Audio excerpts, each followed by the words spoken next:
He quitado los ejes para que nada más se vea un poco más artístico, pero lo que se tiene aquí es en el lado horizontal, en el eje horizontal es el tiempo, ¿okay? Y en el eje vertical es la frecuencia. Y eso se utiliza también en otras áreas, en ingeniería, cuando uno está haciendo estudios de señales y todo, es lo que se llama un time frequency plot, que es una gráfica de tiempo contra frecuencia. Y es importante porque le dice, tiene una información qué es lo que está pasando en el tiempo. Por ejemplo, aquí, como está todo negro, la frecuencia es baja, aquí no hay nada.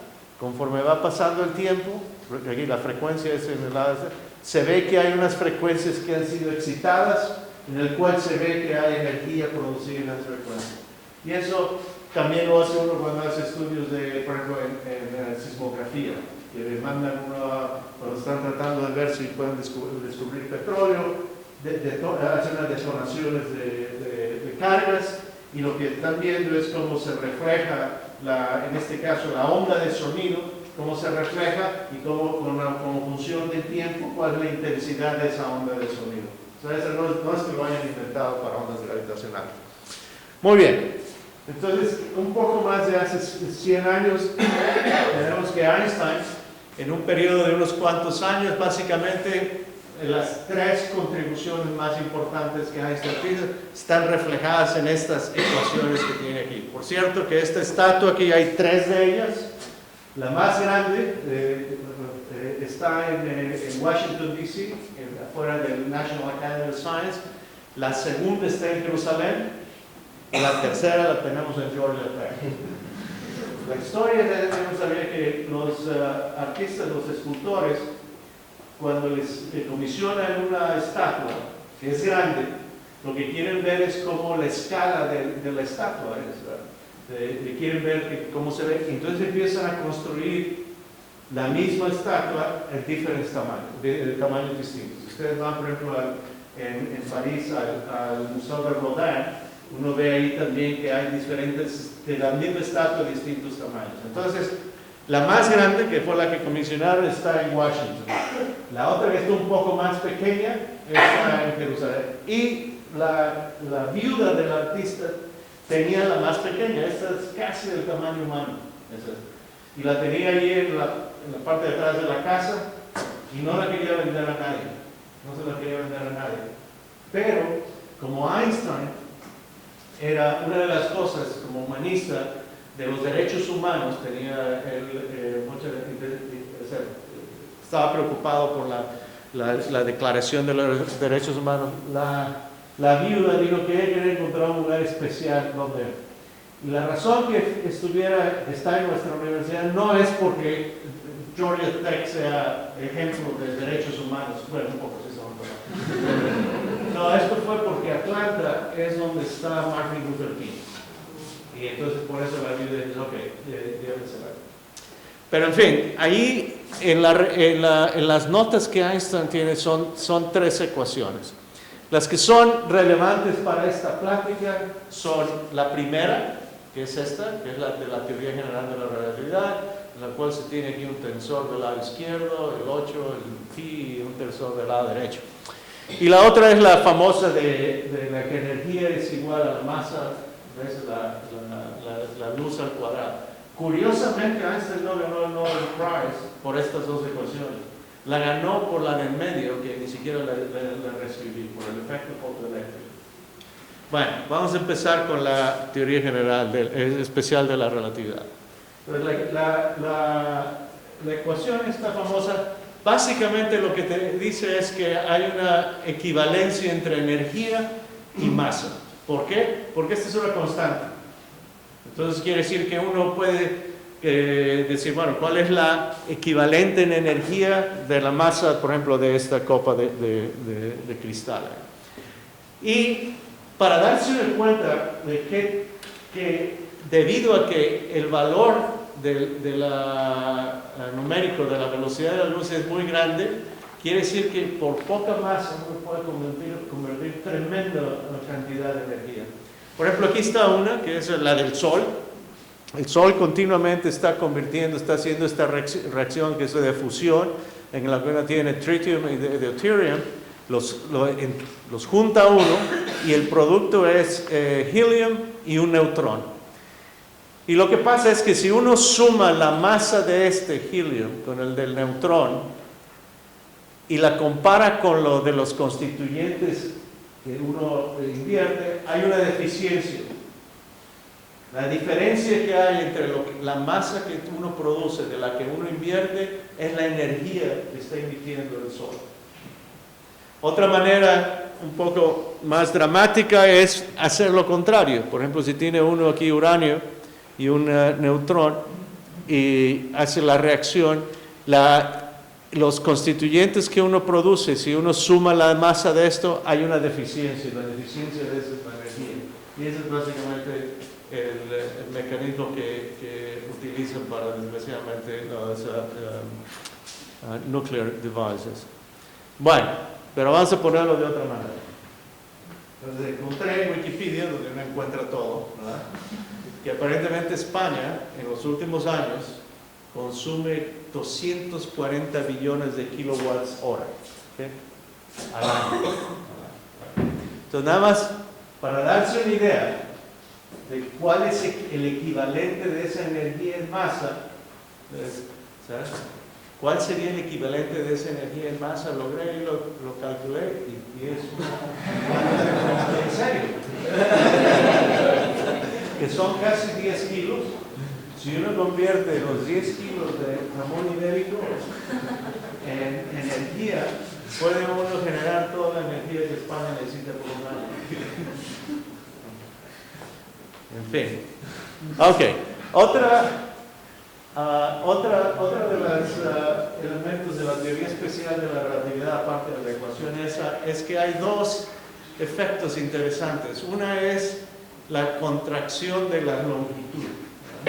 Entonces, si uno tiene, por ejemplo, una esfera que es perfectamente esférica, cuando no se está moviendo, pero uno le empieza a acelerar y a mover a velocidades más cercanas a la velocidad de la luz, el efecto que se tiene es que hay una contracción de la distancia en el sentido de que el objeto se mueve.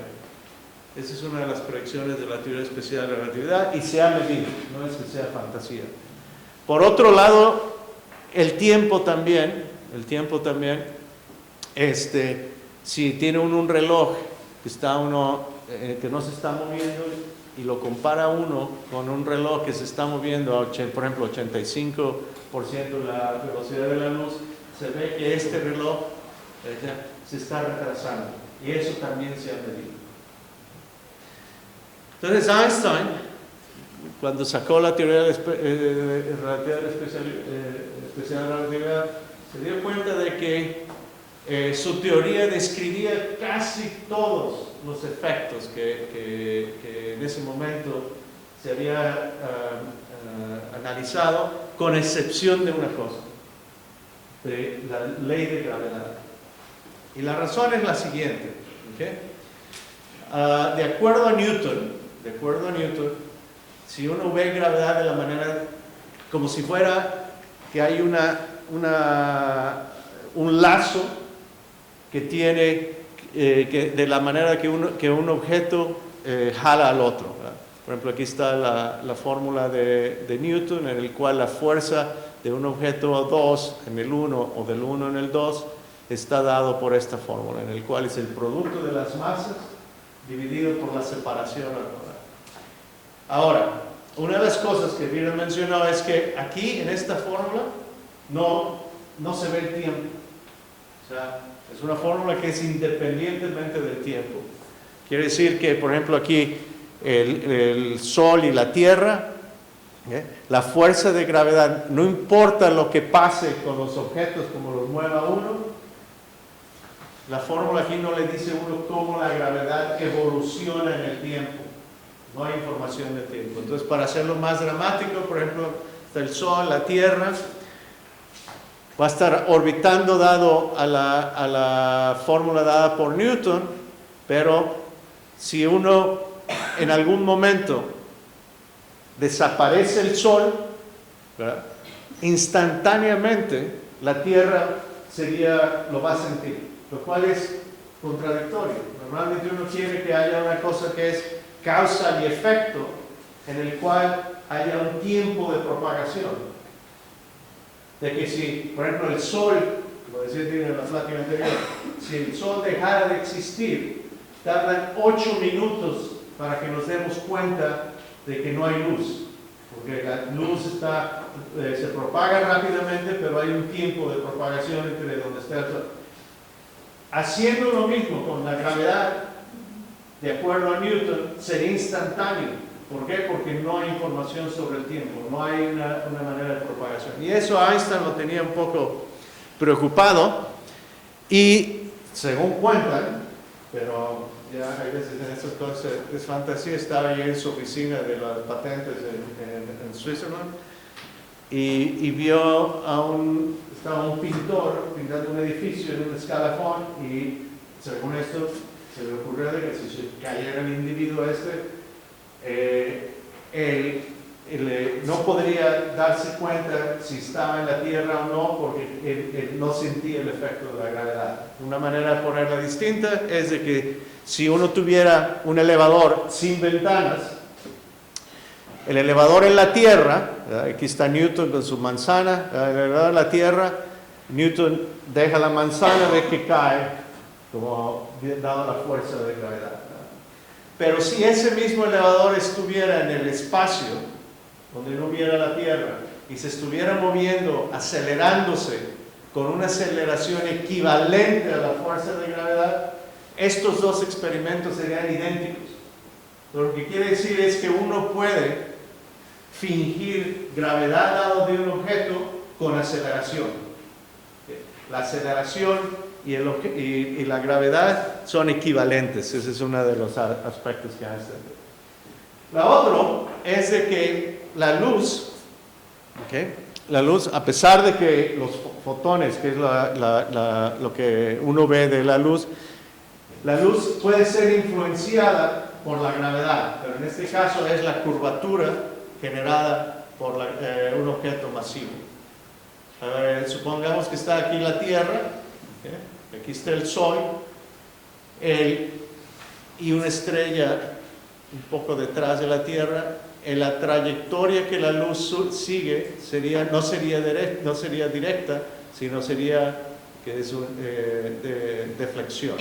Entonces, como nuestro cerebro piensa que la luz se propaga en línea recta, uno piensa entonces que el lugar donde está la estrella no es el lugar donde está, sino estaría directamente alineada con nosotros.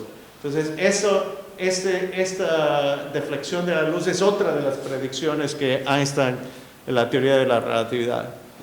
Y se ha observado, por ejemplo, esto es lo que se llama el Einstein Cross. Lo que pasa es que hay una galaxia en el centro, ¿verdad? Y estas 5 imágenes básicamente es el mismo objeto, pero que la luz viene por distintas trayectorias. Y esto que se llama gravitational lensing ha sido muy importante para medir, por ejemplo, la masa de galaxias y de estructura en el universo. Entonces, Einstein con estos distintos conceptos del principio de equivalencia, que el tiempo no es absoluto, sino que se dilata, y de que la gravedad y la curvatura son equivalentes, esos elementos los puso juntos para crear su teoría. Ahora, yo no soy historiador de la física, pero tengo amigos que sí lo son. Y es curioso, cuando uno le enseña la teoría de la general, cuando está estudiando física, ¿no? En los libros viene todo perfectamente explicado uno tras de otro, pero a Einstein le tomó bastante tiempo llegar a la teoría general de la relatividad. Y es curioso porque si uno lee el camino que siguió, no fue directo. Por ejemplo, una de las cosas que estaba completamente fijado él lo que quería de que la teoría general de la relatividad se redujera a una teoría en la cual no hubiera gravedad. Y se pasó 1 año y medio tratando de hacer y no logró nada. Y es que no puede ser. Si uno quiere que la teoría de la general relatividad se reduzca a lo que sentimos aquí, tienes que incluir gravedad, porque es la gravedad newtoniana. Y eso lo llevó por unos caminos de que tardó muchísimo en poner la teoría nueva. Pero al final lo logró y sacó su ecuación en el cual del lado izquierdo refleja curvatura y del lado derecho refleja materia.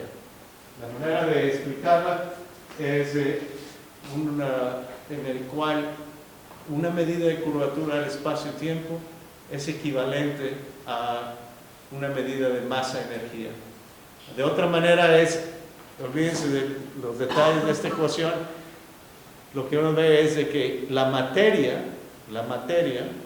le dice al espacio-tiempo como curve, y si uno ve la ecuación del lado izquierdo al lado derecho, es la curvatura del espacio-tiempo, le dice a la materia cómo moverse. Entonces, básicamente es la equivalencia entre curvatura del espacio-tiempo y una medida de la masa y de la energía.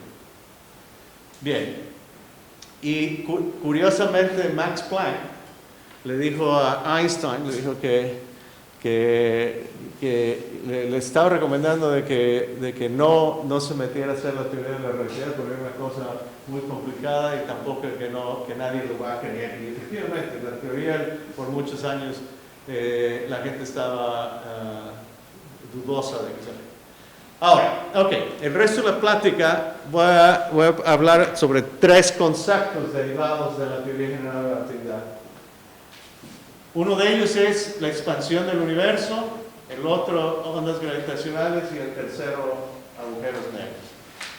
Curiosamente, el tema común de los 3 conceptos derivados son predicciones de su teoría, pero Einstein no las creía. Es lo increíble. Un tipo que introdujo una teoría revolucionaria de la gravedad en el cual, para convencer a la comunidad, tardó varios años porque era una idea muy revolucionaria. Sin embargo, las 3 predicciones que su teoría da, Einstein estaba dudoso de eso. Okay. So, la primera, la expansión y no es en orden cronológico, nada más es porque sí funciona.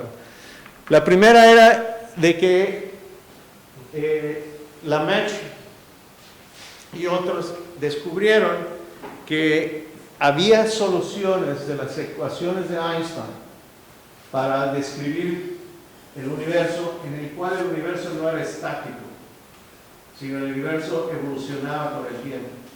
Y en ese entonces no había observaciones que dijeran que el universo se estaba expandiendo. Entonces Einstein no lo creía y dijo, esto no puede ser, y introdujo lo que se llama la constante cosmológica. Le añadió un término a la ecuación para que todas las soluciones cosmológicas no dependieran del tiempo. ¿Okay? Pero después se logró con observaciones de que el universo realmente se está expandiendo. Si uno hace observaciones, ve que todas las galaxias están moviendo, están alejándose de nosotros, y de hecho el universo se está acelerando. Ahora sí, los aviones espaciales se está acelerando, y han oído ustedes hablar de que el universo tiene la componente de materia oscura y de materia energía. Curiosamente, la parte que nosotros sabemos que es la menor. Normalmente, casi el 95% del contenido en el universo no sabemos qué es. Okay. En fin, al final se convenció, y hoy en día una de las observaciones astronómicas que es convincente de que haya la expansión del universo es lo que se llama el Cosmic Microwave Background Radiation. Lo que ven aquí es un mapa del cielo. La Vía Láctea, en estas coordenadas, la Vía Láctea está en el eje horizontal, el centro de la galaxia está aquí, y entonces esto es una proyección. Lo que hace uno es ver alrededor de nosotros, hace un mapa de lo que uno ve, y son unas coordenadas especiales en las cuales se ven. Pero lo que están viendo aquí es lo que se llama la radiación de fondo.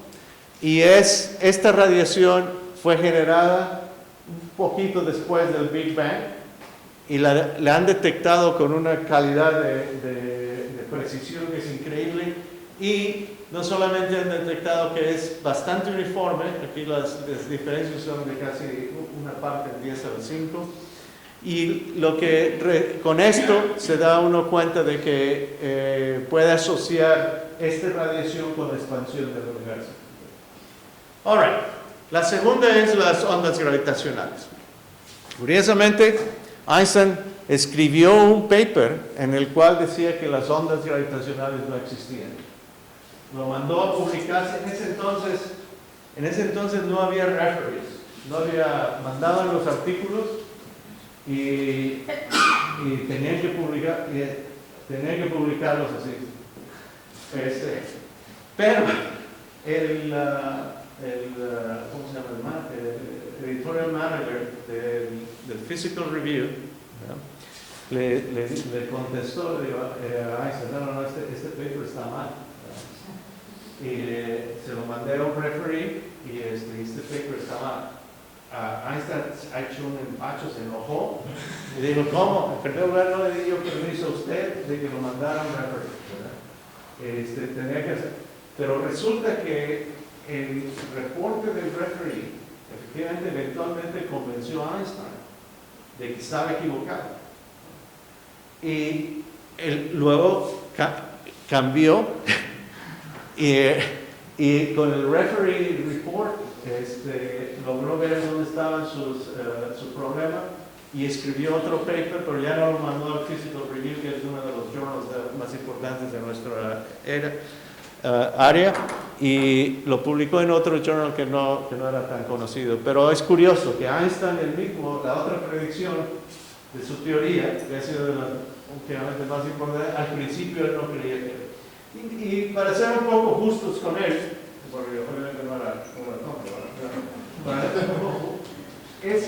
lo que pasa es que la teoría, uno de los aspectos fundamentales de la teoría es que el sistema de coordenadas que uno utiliza, por ejemplo, si ustedes van a hacer una simulación de fluido del aire aquí en este cuerpo, uno puede escoger coordenadas cartesianas, cilíndricas, lo que uno quiera. Pero las coordenadas no son importantes. La física no debe de depender de las coordenadas. Pero el problema es que la solución de Einstein, si uno no es cuidadoso, las soluciones a las ecuaciones de Einstein, si uno no es cuidadoso, es difícil separar los efectos de coordenadas de los efectos físicos. Y lo que estaba pasando era eso, que él había utilizado un sistema de coordenadas en el cual era muy difícil saber si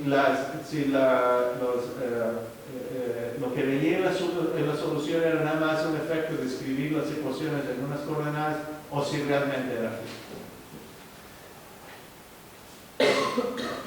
Y al final, como estaba en la plática de Dirac, si uno tiene dos objetos compactos, cuando están orbitando uno con el otro, perturban el espacio-tiempo, pero cuando ya llegan a los detectores en la Tierra, el efecto ya es muy pequeño. ¿Por qué? Porque la fuerza de la perturbación decae con la distancia. Es igual que la luz. Si usted tiene una lámpara, una cámara, la mueve uno, la retira de uno, la intensidad de la luz baja. Lo mismo con las ondas gravitacionales.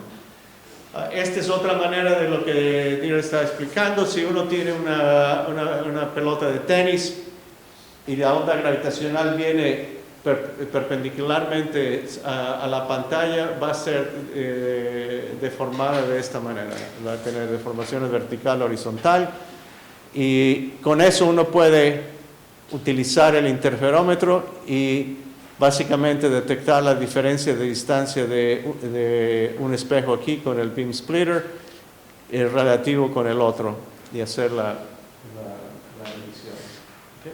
Esta es básicamente la misma gráfica que vi. Okay. La última es sobre agujeros negros. Y aquí lo mismo. cuando salió el concepto de que se podría, la naturaleza podría crear objetos que sean tan compactos que la luz no puede escapar, al principio Einstein dijo, no, eso es imposible. Y curiosamente, encontrar la solución que representa un agujero negro no fue tan difícil. La teoría general de la relatividad salió en el 1915 y Schwarzschild encontró la solución al año siguiente. Ahora, esa es la solución de un agujero negro que no está rotando. La de que está rotando tardó 50 años más. Nomás tener un poquito de rotación tardó muchísimo. Pero vamos a hablar de estas que son las de hoyo negro que no están. El que lo convenció, aunque también Oppenheimer, que su nombre está asociado con la carrera nuclear, Oppenheimer al principio tampoco estaba convencido de eso. Pero después los dos escribieron un artículo en el cual daban una explicación en cómo una estrella, cuando deja de tener la presión generada por las reacciones nucleares, cómo va a colapsar y eventualmente puede formar un agujero negro. Vamos a ver, ¿qué es un agujero negro? Okay. Vamos a hacer a Einstein me gustaba mucho estos de experimentos pensados.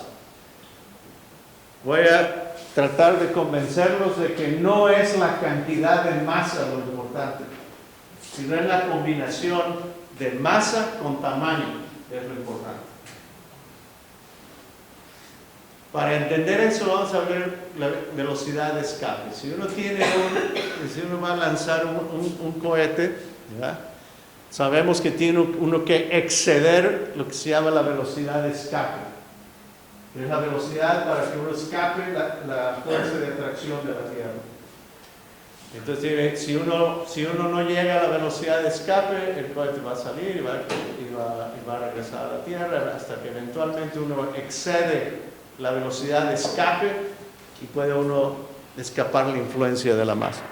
La velocidad de escape al cuadrado es proporcional a la masa dividida por el tamaño del objeto. Entonces, puede uno tener que la velocidad de escape es muy grande si uno incrementa la masa. Es una manera de hacerlo. Pero hay otra que puedo decir, bueno, voy a incrementar la velocidad de escape disminuyendo el tamaño del objeto. Entonces, puede uno hacer las dos cosas o las dos simultáneas, ¿verdad? Vamos a hacer lo siguiente. Vamos a construir un agujero negro con la Tierra. ¿Okay? O sea, la Tierra, y lo que vamos a hacer, le vamos a dejar la masa igual, no le vamos a cambiar la masa. Lo único que vamos a hacer es cambiarle el tamaño. El tamaño original de la Tierra son aproximadamente 4.000 millas de radio. ¿Okay? Si uno tiene, en la fórmula de aquí, pone la masa de la Tierra y la divide por 4.000 millas, lo que uno obtiene es que la velocidad de escape tiene que ser 7 millas por segundo. Ahora, si reduzco la masa, el tamaño de la Tierra a la mitad, que tenga un radio de 2.000 millas, la velocidad de escape van a ser 10 millas por segundo. Y si sigo ahora 1.000, va a ser 14. Entonces va incrementando cuadráticamente. Eventualmente, cuando uno llega a que reduce el tamaño de la Tierra al tamaño de una pelota de golf, la velocidad de escape va a ser la de la luz. Entonces, si quieren hacer un agujero negro con la Tierra, lo único que tienen que hacer es reducir el tamaño de la Tierra al tamaño de una pelota de golf. Lo mismo con el Sol. Si quieren hacer del Sol un agujero negro, lo tienen que reducir a un tamaño que va a ser aproximadamente 1.5 millas. Entonces, uno puede hacer agujeros negros de lo que uno quiera, hasta de un humano. Simplemente uno tiene que reducir el tamaño de eso. O sea, el mito no es que sea la masa, es masa dividido por el tamaño, lo que se llama compactness. Curiosamente, este concepto ni siquiera fue Einstein. Ya en 1783, el Reverend John Mitchell y también Simon Laplace ya habían hecho ese ejercicio de decir, si uno reduce el tamaño de un objeto, va a incrementar la velocidad de escape al grado en el que ni siquiera la luz puede escapar. Y ahí es cuando uno tiene un agujero negro. Entonces, un agujero negro, como, por cierto, John Wheeler, que tuve la fortuna de tomar clases con él cuando estaba yo en Texas, dicen que él fue el que introdujo el nombre de Black Hole, y no es cierto. Él fue el que por primera vez lo dijo al escuchar en una conferencia que alguien había dicho agujero negro, pero está bien que se le den el crédito a él. Y los agujeros negros son, si no están rotando, aún con rotación, son relativamente sencillos, nada más tienen dos cosas. ¿Okay? Uno es lo que se llama el horizonte de eventos, que es la frontera en el cual la velocidad de escape es la velocidad de la luz. Y si está uno adentro, ya no puede uno escapar, porque tendría uno que viajar más rápido que la velocidad de la luz. Y hay una singularidad, ¿verdad? Ahí es donde la teoría de Einstein y todo ya no funciona. Ahí necesitamos una nueva teoría. De hecho, Ángel y yo está estudiando quantum gravity. Necesitamos una teoría para describir qué es lo que pasa ahí. No hay teoría todavía. Entonces son dos cosas, ¿no? El horizonte de eventos y la singularidad. Entonces, para insistir en el concepto lo que importa es la compactness, qué tan compacto es algo. Y este es un cartoon en el cual la Tierra es relativamente compacta, el Sol un poco más. ¿Ya? Luego hay estos objetos que se llaman enanas blancas, estrellas de neutrones, y lo más es un agujero negro. Ok. Roger Penrose fue el que mencionó, en el que dijo que no había singularidades desnudas. Quiere decir que la naturaleza, y es un conjecture, de que la naturaleza siempre esconde las singularidades detrás de un horizonte, que nosotros no vamos a poder ver así. O sea, no es un teorema, es una conjecture, y se ha probado, hasta ahora resulta eso, que no hemos visto una manera natural de tener singularidades en las cuales uno pudiera ver lo que pasa. Entonces, está lo que se llama cosmic censorship. ¿Okay? La otra es lo que dicen de que los agujeros negros no tienen pelo. No tienen hair. En lo que dice es lo siguiente, ¿okay? Eso de no refiere, la manera de entenderlo es lo siguiente. Yo puedo distinguir a ustedes debido a la manera de que unos tenemos canas, otros tenemos más pelo que otros pelo más. En ese sentido, manera de distinguir objetos debido al tipo de cabello que tiene uno. Entonces, lo que pasa es de que si uno tiene un agujero negro, ¿no? Y manda objetos, una televisión, un banquillo, flores, una roca, una vez que pasa el horizonte, la información de lo que uno tiró ahí se pierde. Al final solamente el agujero negro se describe por tres cosas: masa, spin y carga. Aunque en astrofísica pensamos que no hay agujeros con carga, porque es muy difícil separar las cargas electrónicas y lo que en una ocasión es tener un objeto neutro. Entonces, aunque no es totalmente correcto lo que estoy diciendo, porque una de las cosas que, por ejemplo, Hawking entonces perdió una apuesta era sobre el hecho de perder información detrás de un agujero negro. En fin. Ok. Ahora, ¿todo lo que he hablado es ficción? No. De hecho, agujeros negros hay por todos lados. Básicamente, casi en todas las galaxias, en la foto que Dieter puso al principio, básicamente en casi todas las galaxias, en el centro de la galaxia hay un agujero negro. Enormes, básicamente son de 1 millón o 10 millones o más la masa del Sol. Esos agujeros negros son responsables por este tipo de emisión. Aquí se ven otros dos con los jets que están a punto de colisionar. Aquí está otro. Aquí está un agujero negro, otros con unos jets y esto se expande debido a la interacción con el medio ambiente. Y esta foto aquí, no sé si la reconoce, que hace casi un año, es la imagen del evento, del horizonte de eventos del Black Hole en la galaxia más cercana a la nuestra. También detectaron y esto, España participó en esto. El telescopio que está en Sierra Nevada es uno de los que tuvieron que participar, porque tuvieron que, para obtener la precisión que tenía, la resolución que tenía, tuvieron que ser telescopios en todo el mundo, distribuidos, y uno de ellos es el de España. Para que se den cuenta el tipo de resolución que tuvieron que tener, es equivalente a que un individuo esté, por ejemplo, aquí en Burgos, leyendo el New York Times de una persona que esté en Nueva York. Imagínense qué poder de resolución, increíble, increíble. Este es nuestro agujero negro, la Vía Láctea con el Milky Way.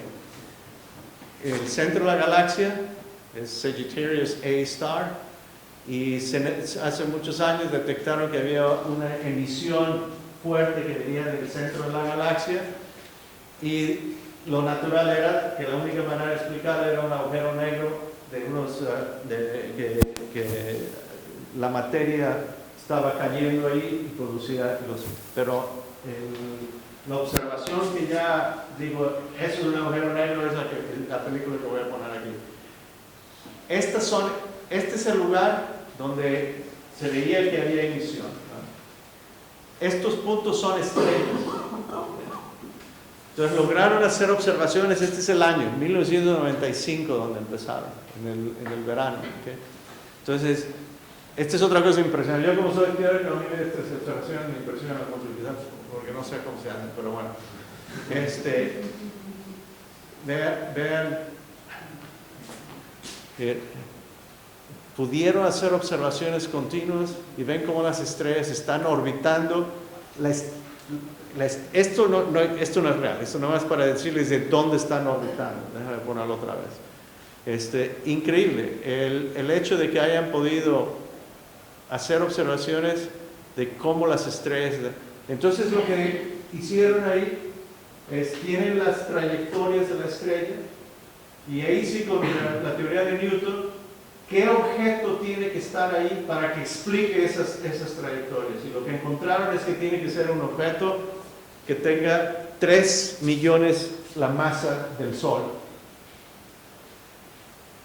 Y ese es el supermassive black hole. Déjame, esto lo voy a pasar. Ok, ahora para terminar, no solamente los agujeros negros producen ondas gravitacionales. Están las estrellas de neutrones. Las estrellas de neutrones están un poco más complicadas, no es solamente curvatura, hay materia, pero es una materia muy densa. Acuérdense que es compactness lo que vale. Entonces imagínense, tienen una estrella que básicamente son 2 veces la masa del Sol en un radio de unos 15 kilómetros. Yo supongo que va a ser el tamaño de Burgos, una cosa así. Entonces imagínense tener la masa del Sol 2 veces contenida en un área como el tamaño de Burgos.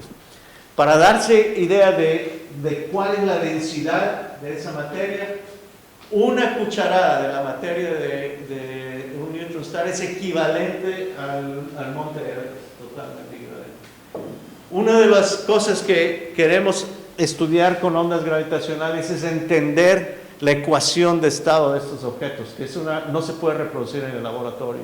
Y ese es uno de los cuando dicen ¿qué se va a aprender de las ondas gravitacionales? Una de las cosas que se va a aprender es cuál es la ecuación de estado de estos objetos.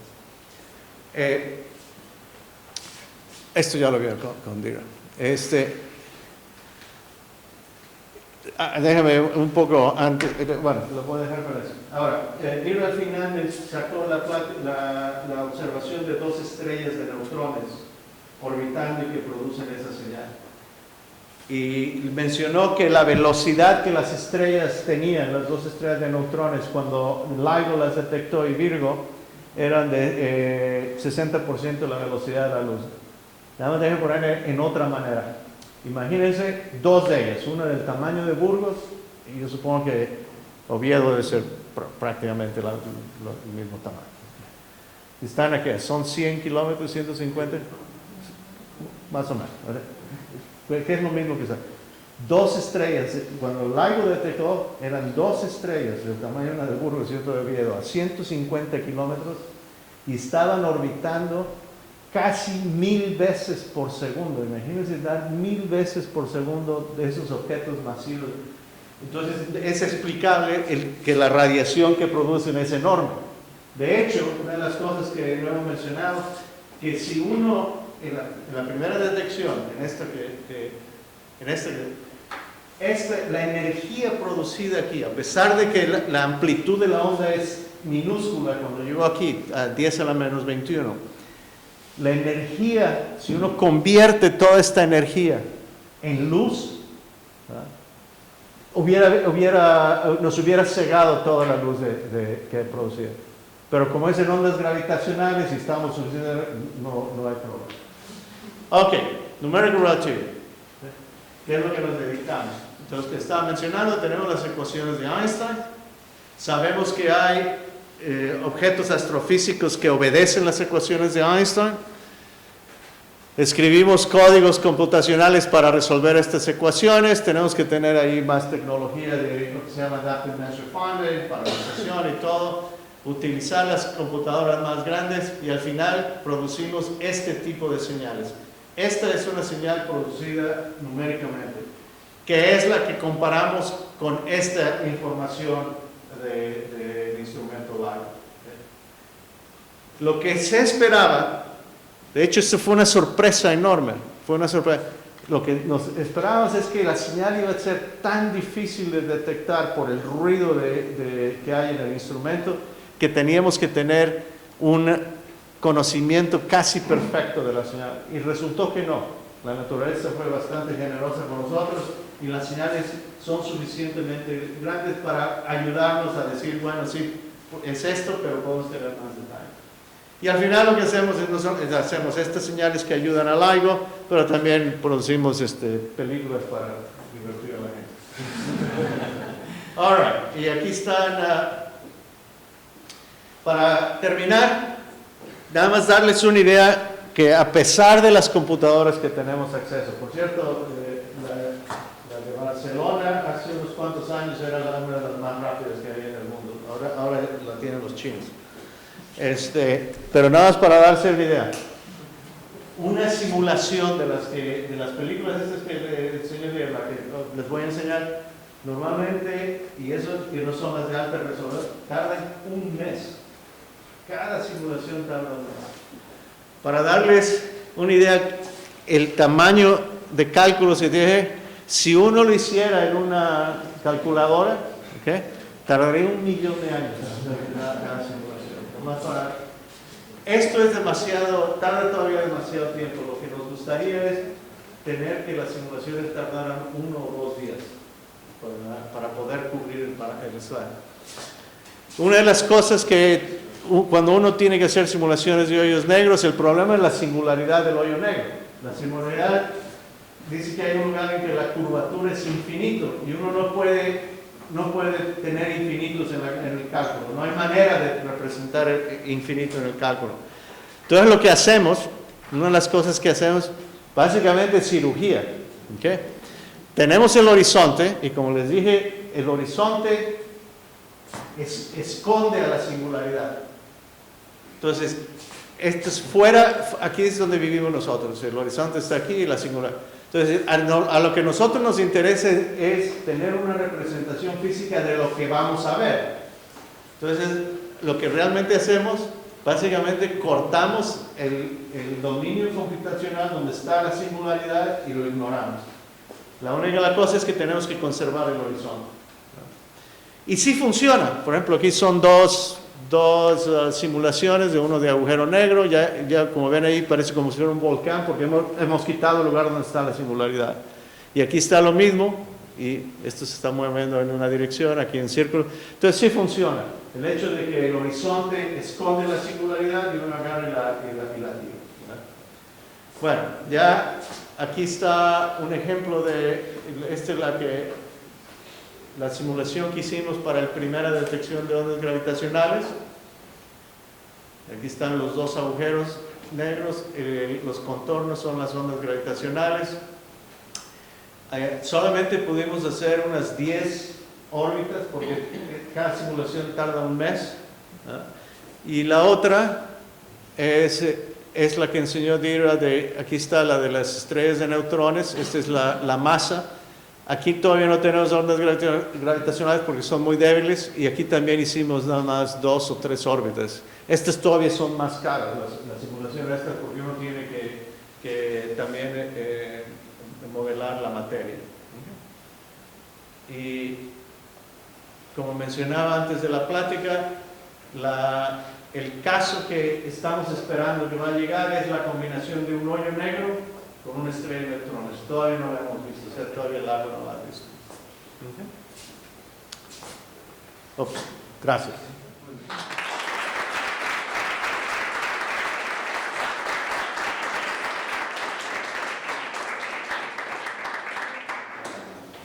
Tenemos tiempo para las preguntas, comentarios, curiosidades. Todo perfectamente claro. Tengo una curiosidad. Las ondas gravitacionales son una nueva forma de mirar el pasado del universo, pero ¿sabes o intuyes si podría ayudar también a cambiar lo que sabemos de lo que es el futuro del universo o no? Sí, para lo del futuro del universo, yo creo lo más interesante sería saber qué es la energía dark energy. Y quizás entendiendo cómo el universo, entendiendo más cómo el universo del pasado fue, poder predecir qué es lo que va a pasar en el futuro. También si hubiera maneras con las ondas gravitacionales de entender qué es lo que... Las ondas gravitacionales interactúan muy débilmente con la materia, ¿verdad? Pero si uno pudiera obtener información de efectos que se acumulan, cómo se propagan, para también poder predecir qué es lo que... Con las observaciones actuales, la manera en que va a terminar el universo es muy aburrida, pero bueno. O sea, había la teoría de que el universo iba a llegar a una expansión máxima y colapsarse. Eso hubiera sido más interesante, porque entonces empieza a ver la materia se empieza a acercar, hay más interacción y todo. Pero la que nos ha tocado va a ser todo frío, no hay nada, ¿no? Todo va a ser frío, pero bueno, así es.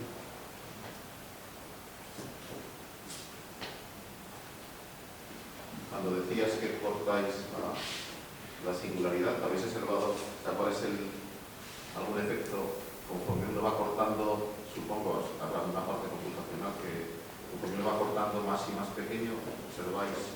De hecho, tenemos que hacerlo lo más grande posible. Porque si lo cortamos muy pegado a la singularidad, los efectos son muy fuertes. Entonces, tenemos que tratar de acercarnos lo más posible al horizonte por adentro. Pero hay otra técnica que es similar, pero no como que es menos complicada, porque luego lo que pasa es que a pesar de que lo cortamos tenemos que poner condiciones de borde y las condiciones de borde generan ruido que escapa, porque esa es la otra cuestión. Einstein solamente dijo que no hay manera de propagar señales físicas con velocidades más altas que la de la luz. Pero hay efectos que no son físicos y eso sí escapa. Entonces, para distinguir entre qué son señales físicas y no físicas también es bastante complicado. Así que hay que tener cuidado. Pero hoy en día, o sea, cuando yo empecé a estudiar el hacer cálculos computacionales era un poco más individualista en ese sentido. Uno escribía el código uno solo, lo mandaba al ordenador y todo. Ahora, en primer lugar ya no escribimos los códigos, lo que hay es una librería de scripts matemática de toda esta cosa, en el cual uno escribe las ecuaciones como si las estuviera escribiendo en un paper, y luego hay software que genera los códigos computacionales, porque sería imposible, ya con la complicación que tiene, introduciría uno muchos errores. Entonces lo único que trata es minimizar los errores y casi todo se hace automático. Luego, el número de parámetros para controlar que si las condiciones de las ecuaciones, que si la mesh, que si distribuirlo entre los procesadores, son casi 1000 parámetros lo que tenemos. Entonces tampoco podemos hacerlo a mano. Pero otro script que lo que hace es, uno dice, describe de una manera general lo que uno quiere hacer, y esos son los que determinan qué números de parámetros hay, los valores que no se con. Es bastante bueno. Y ya pierde, más o menos para mí ya pierde un poco, ahora sí, el romanticismo de estar escribiendo todo uno, y los rumores que tenemos y esos tienen tiempo infinito. Pero España, los grupos de aquí en España que hacen eso, por ejemplo, el grupo de Valencia es tremendo. Yo creo que en las simulaciones de estos estrellas de neutrones son uno de los mejores y no los mejores. Y de cuestión de análisis, en Palma es un grupo bastante grande, y en Barcelona son más o menos los tres grupos que están más involucrados en eso. La computación cuántica ya está empezando en los pasos. Exacto. Normalmente cuando hablo de relatividad, esa es una de las áreas que es bastante interesante, pero el problema ahí es de que como no hay todavía una teoría que todo el mundo diga, esta es la teoría cuántica de la gravedad, el problema ahí es que escribir estos códigos se lleva mucho tiempo, y si tienes que cambiar la teoría cada semana, porque no hay, olvídate. Por ejemplo, una de las cosas también que a pesar de que las observaciones dicen que Einstein estaba en lo correcto, todavía hay lugar para teorías alternativas de la gravedad. Todavía hay. Pero ahí la cuestión también es de que si la teoría está un poco complicada, no podemos hacer estas simulaciones porque nos tardaría demasiado escribir otra vez un código para las ecuaciones, etc. Pero sí hay. Yo creo que las áreas que, en mi opinión, cálculos numéricos es la cuántica, luego también lo que se llama matemática relativista. Hay ciertos teoremas matemáticos en los que sería muy difícil probarlos con papel, y son esas dos áreas. Ya. Hola. ¿En qué medida las ondas gravitacionales permiten entender la materia oscura? O sea, que sigue siendo la materia oscura, ¿cómo? Porque interactúan o no interactúan directamente.